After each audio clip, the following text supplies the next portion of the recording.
We're at Apex 2023 and we are on the CalcuQuote booth, joined by Chintan and the lovely Eric Miscoll. Good to see you again, Eric. Nice to see you guys have got some beers. Hopefully celebrating a good day at the show. How's it been? Yeah, it's been non-stop, so I'm excited to have a break and quench my thirst. Yeah, absolutely. So what I'm really curious about, and I know Eric's got some questions, but I just wanted to wade in to start with. We've had such a strange couple of years in terms of supply chain disruption, shortage of components, just challenges to purchasing teams. Where's CalcuQuote been during that process, and how helpful and important has it been to your customers to kind of have you on their side?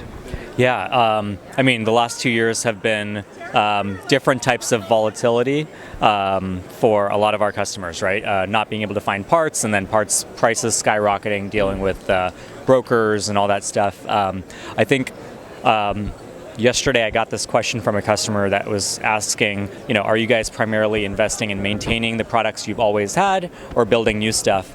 And I think we've come out with a new product every 3 to 4 months in the last 2 years, trying to be reactive to all of the things that our customers are going to. So constantly listening to feedback and saying, I wish you could solve this problem or that problem. And us saying, all right, let's see what we can do to help. Yeah. And that's reflected in our growth. We've grown, I think it was 70% in 2021 and 60% in 2022. Wow, that's amazing.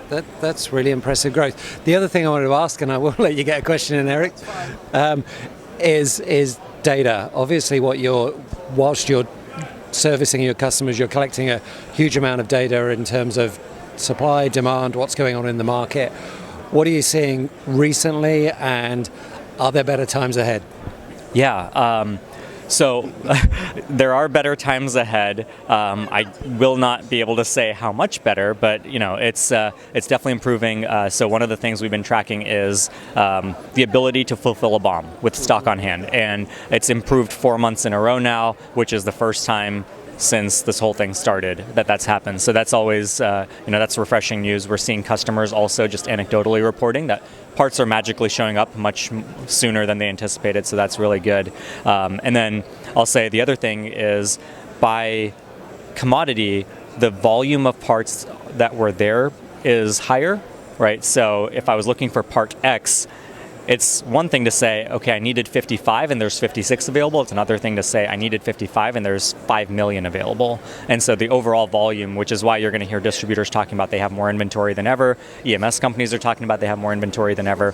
So that represents a little bit of a downside, but it's also, it's better than the opposite. Yeah, and it's a pendulum swing in terms of pricing.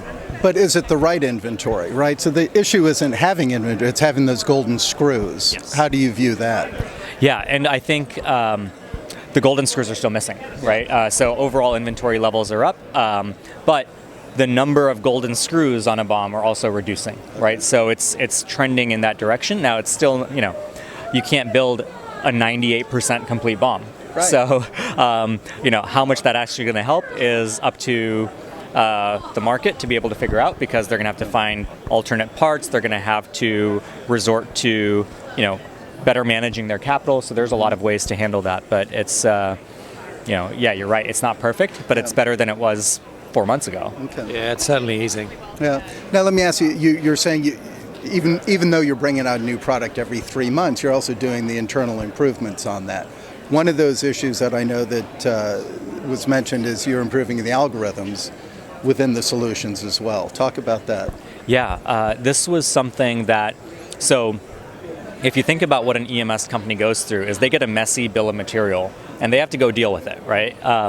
So what we started doing is we said, okay, what are all the different ways that we can solve this supply chain issue? So one of them was searching wider than you've searched before, right? So if you were searching with your top 5 distributors, now you're going to search with your top 20 to see if somebody has parts, right? And then it also meant searching wider in terms of interpreting the part number and finding the actual intent of what the customer was. So if you had a broken part number, for example, well, let's reduce the friction that causes. And then from there, we went one step further and we said, well, okay, you can search wider, you can execute purchase orders faster than the guy next to you, and we should also work on improving the BOM, so creating multi-sourcing opportunities, so suggesting alternates. Yeah. So we came up with this algorithm, and we've been continuously investing in it over the past really long time, even before all of this started, but we really doubled down on it. And we started calling it PartsEQ, but the basic idea is it can fix broken part numbers, it can suggest alternates, it can match based on description, it can even help you like direct your spend. So if I wanted to say, for example, for this category of components, I want to have 1% or tighter tolerance, and I want to have this manufacturer, like it can do those kinds of analysis, and it uses machine learning and graph databases to do it. Is that the one that also provides a score? No. Or is that different? So there is a scoring component to this because it is a machine learning algorithm, but there is also a separate product that we came up with, which is it's a part health score. So what it does is it takes a bunch of factors into consideration. So that's how many suppliers stock this part, how many different places manufacture it, what are the number of alternates that are available. So it feeds that data from the first thing into this, takes all these different variables into consideration and says, here's what we think is a rough score of the health of this part. So our customers can proactively start to say, hey, there's a problem here. And the next iteration of that now is proactively alerting them and their customers that you're about to have a problem on your BOM. You should start looking at the alternatives. Exactly. Yeah, so that score is kind of component risk as much as anything. And then do you factor that into overall BOM risk? Yes. It doesn't get, from our experience, it's not super meaningful to say the BOM is unhealthy because immediately the next question is, well, okay, which part of the BOM, right? And so we prefer to display it at the slightly more granular level so that they can say, okay, this is where I need to pay attention. So with all the different solutions, and I'm also thinking, and pardon me, it's the beer, I can't remember the name of the solution where the EMS can bring their excess material on. Yes, StockCQ. StockCQ. So with all of these, how do they play well together? What's the integration of all these different solutions? Do they, or are they all complementary in that sense? Yes, they all, to various extents. Standalone org. That's right. So StockCQ came about because of Apex last year. We had, on the first day, we had just nonstop traffic at our booth saying, I know somebody else in the world has this part that they're not using. It's collecting dust on a shelf. Can you help me locate it, right? And so we built this virtual database. You spoke earlier about the what you thought might be happening with material supply chain clearing out, but I also think of your solution as kind of a leading indicator for the industry. So what are you seeing in the quoting activity from EMS? Do you see more of it? Is that slowing? What insights might you have? So we don't see quote activity slowing necessarily. That could be because business is still good, or it could be because business is more competitive, right? And we don't really know which of those it is for us to be able to say there's unique opportunities. That would require us to know what the sales are. That being said, I think the industry is still, they had a good year last year, but that's also when they got into a lot of cash crunch.